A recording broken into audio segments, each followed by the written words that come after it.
Wow. Oh, ooh, ooh, ooh. Ooh. Thank you. Thank you. Thank you. So I am so thrilled to be able to speak with you about this diplomatic tour and then also your role in U.S. foreign relations more generally. And to start things off, I'd love to hear whether or not when you became an astronaut, if you had an impression of the international significance of the program and if you were aware of your role as an ambassador or a diplomat for the United States. No, I wasn't an astronaut until I was very late in life. I started out in Rome. I was born in Rome. My father was a military attaché at the embassy. My mother was not employed, but she had a mantra, and it was, diplomacy is the first line of defense. And I don't hear that much anymore, but the more I cogitate on it, the truer and more important it is. So it's an honor for me to be here at the State Department and to see some old friends and some many, many new friends who are doing this important work. And now on to your question. I'm sorry, you want to know what I thought 50 years ago. And the answer is I've forgotten. But help me out just a little bit, okay? Did you expect that you were going to be an ambassador, that you would have a role in supporting American diplomacy as part of your role as an astronaut? You know, when I was an active duty astronaut, I was more worried about what was going to happen in the next 2 days. I mean, sometimes it was what was going to happen in the next 15 minutes, but mostly I pushed my horizon way out, perhaps to 2 days. Didn't have a concept of the entire procedure, the national effort.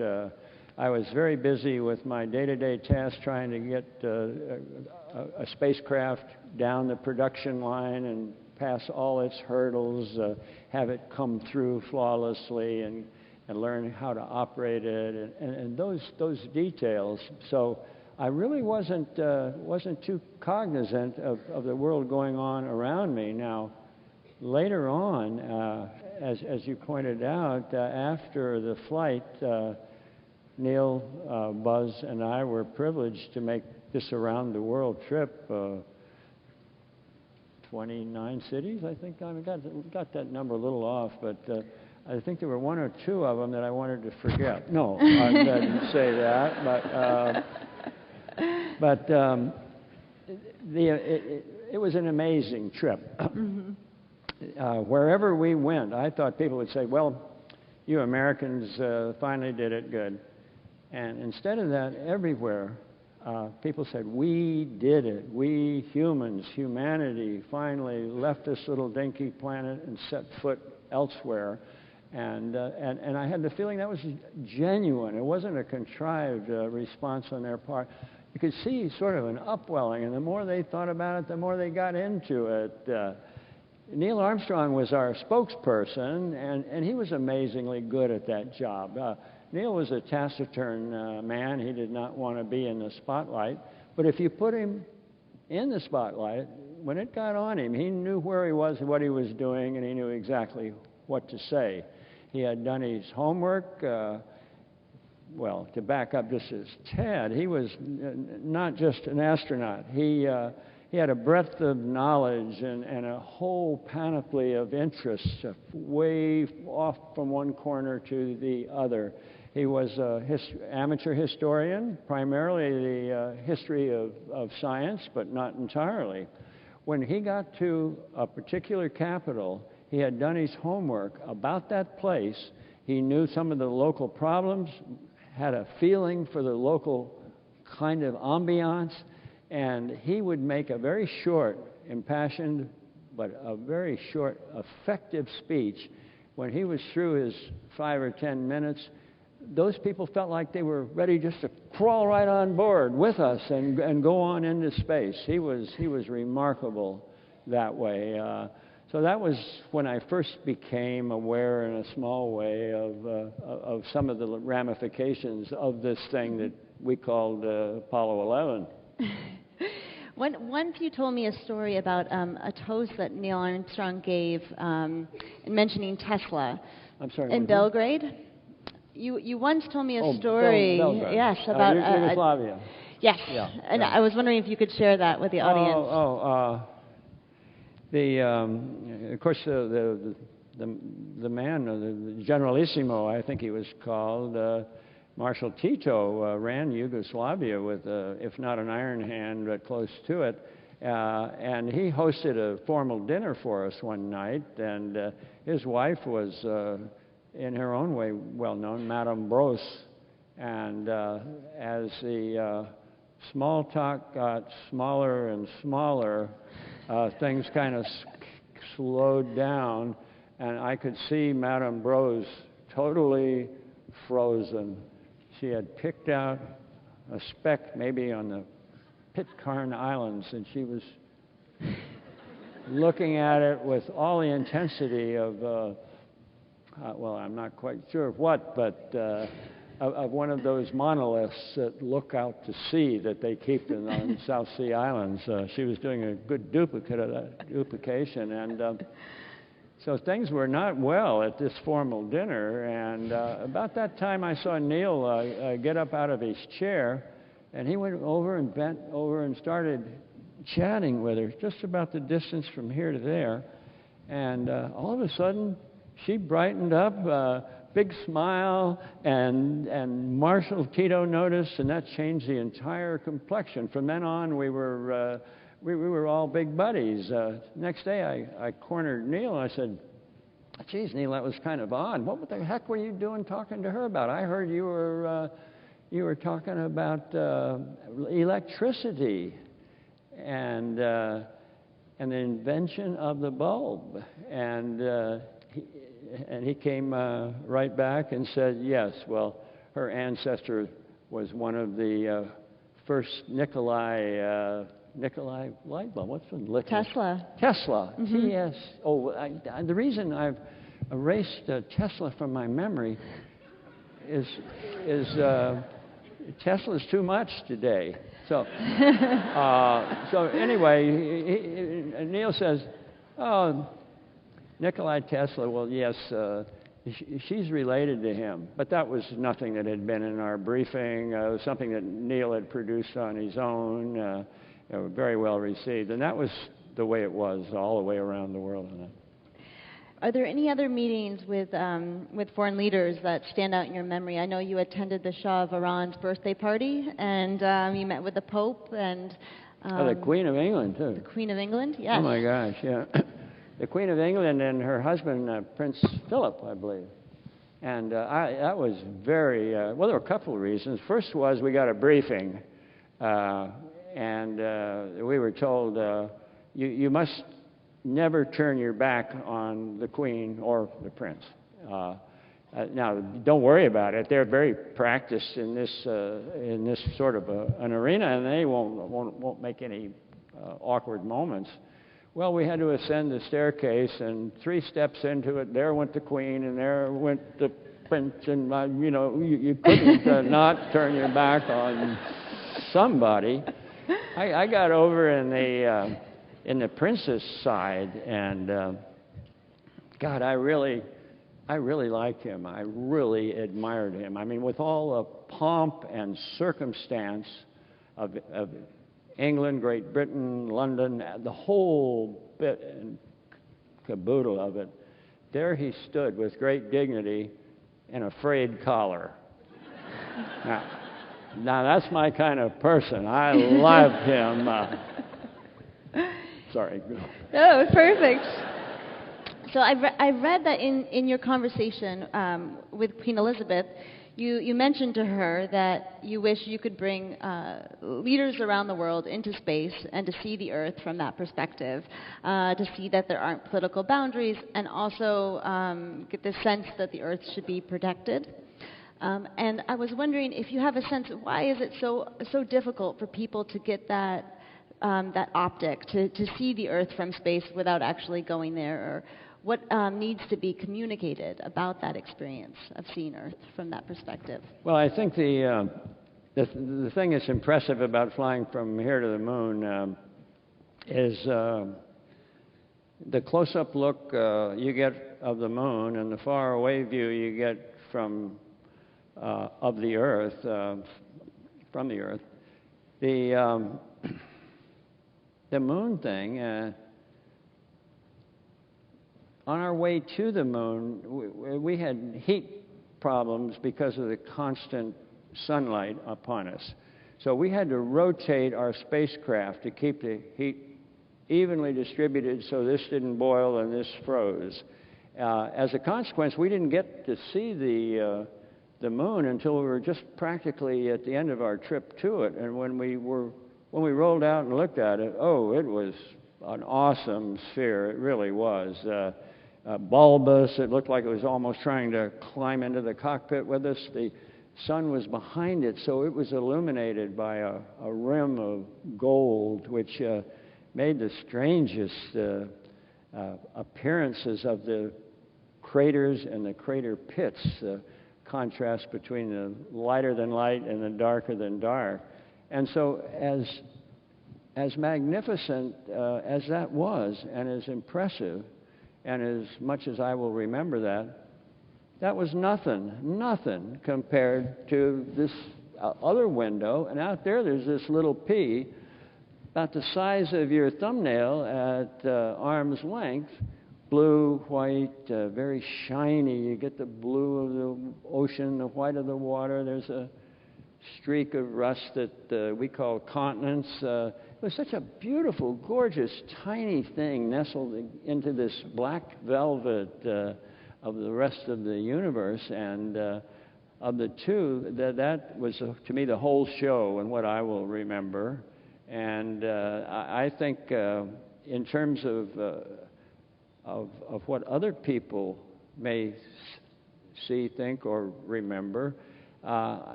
different ways of looking at it, but I remember one day I said to Mission Control, hey, Houston, I've got the world in my window.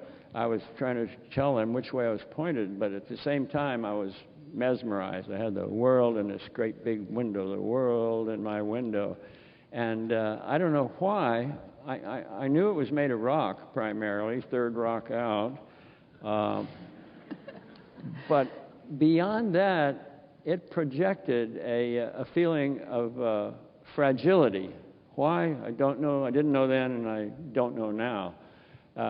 But on the trip back, I got thinking about that, and lo and behold, that's a very accurate word. If you're limited to one word about what is the Earth like, the Earth is fragile, and I saw that when I had the world in my window. Somehow, that fragility got its way to the forefront, and I remembered it more than some of the other beautiful aspects of it. And as you think about our planet here, the planet Earth, fragility is paramount in many, many ways. It's a very important idea that we are on a fragile surface doing things to this fragile surface. Now, that was the world in my window, but that's not an exclusive view or point of view. You all can have the world in your window if you want. I mean, look at what you see when you think of the world. You think about putting your vision out through a pane of spacecraft glass, perhaps. But the point is, you see this little thing. You see it in its entirety. You understand walking on it daily. Is it fragile? Oh, lordy, yes. Can some of those manifestations of fragility be corrected? Yes, they can if we put our mind to it. So, world in my window, that's an important concept to me, and I hope it can become one to you as well. Thank you. Thank you.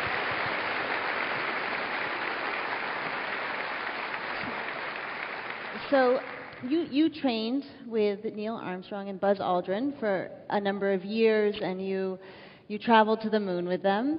Was there anything you learned about your crewmates on the diplomatic tour that sort of surprised you or seemed new?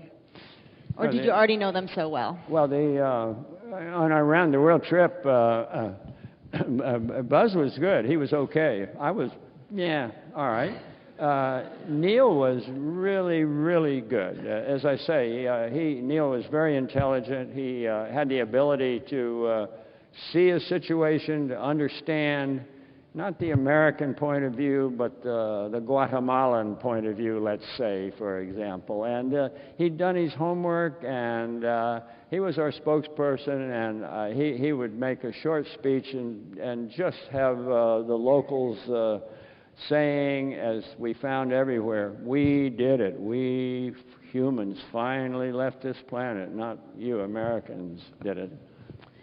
And what is the significance of that sense of we, or that sense around the world that it was something that humankind did in terms of U.S. foreign relations or the relationship between the United States and the world? Well, I think the United States has to be a power in the world, but a very friendly power, and not an overbearing power, and not a power that tries to be dominant. I thought, well,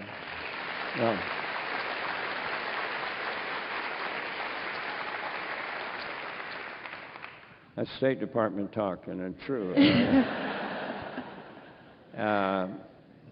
So where was I about power and what we and the various aspects of that? I think when I saw the United States flag, the American flag, planted on the moon by Neil and Buzz, I was thrilled, and I was very proud to be a citizen of the United States of America. And I continue to be very proud to be a citizen of the USA.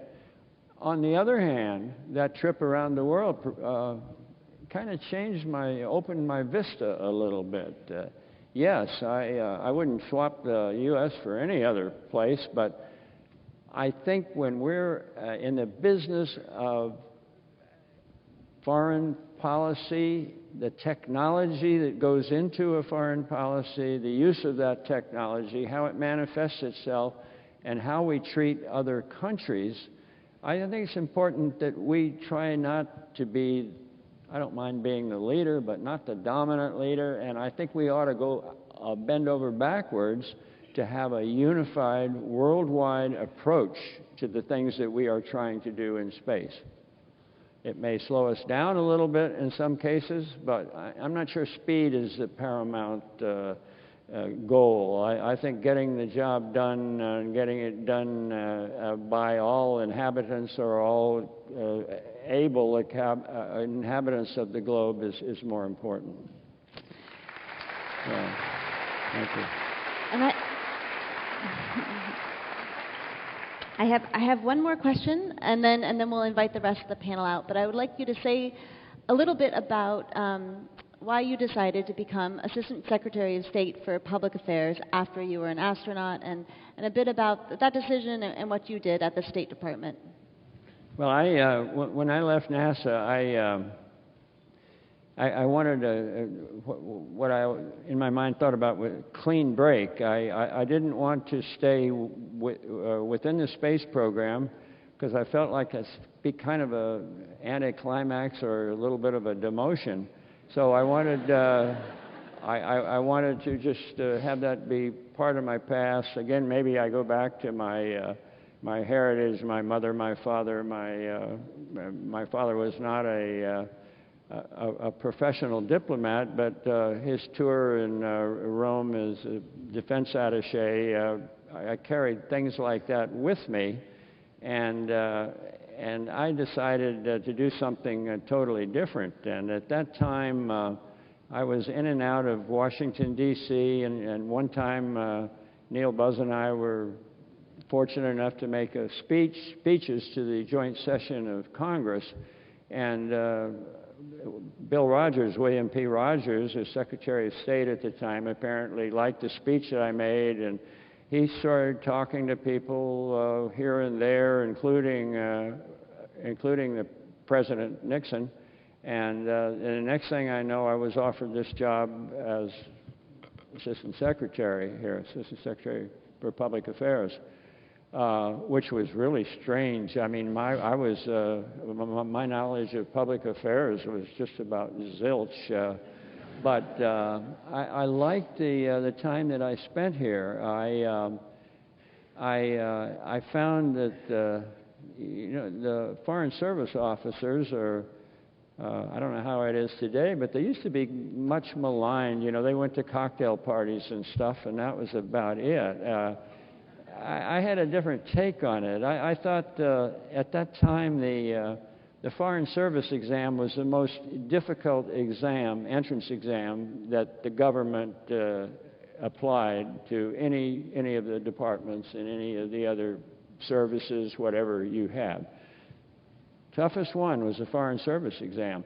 People who came into the Foreign Service, I thought, were very bright, motivated, hardworking, all the good words that you want to pile on someone that you really admire, and I really did admire them. Now, I left fairly quickly, and it wasn't really that I was tired of my job. It was rather there were a couple of factors. One was that I was offered another job equally intriguing, and that was to be the director of a new Air and Space Museum, which did not exist. But if we got the money appropriated, we were going to dig a hole on the mall and fill it up with a beautiful museum, which eventually did happen.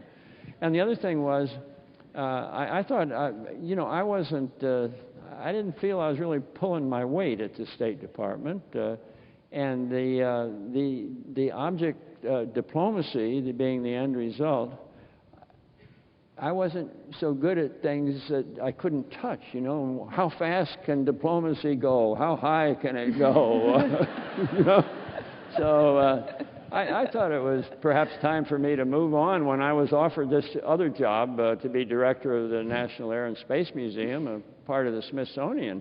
Another important factor was that growing up here as a kid, I loved the Smithsonian. I used to spend hours watching nothing. I mean, watching seashells, big ones, slightly smaller ones, smaller, medium-sized, little baby seashells. There'd be like 46 seashells, and I would stand there as a 10-year-old and be mesmerized by how do they look so all the same? No, they're all look different, and so forth. That took me away. So I left state and joined the Smithsonian, and I stayed at the Smithsonian for longer than I worked for NASA, about 6 years.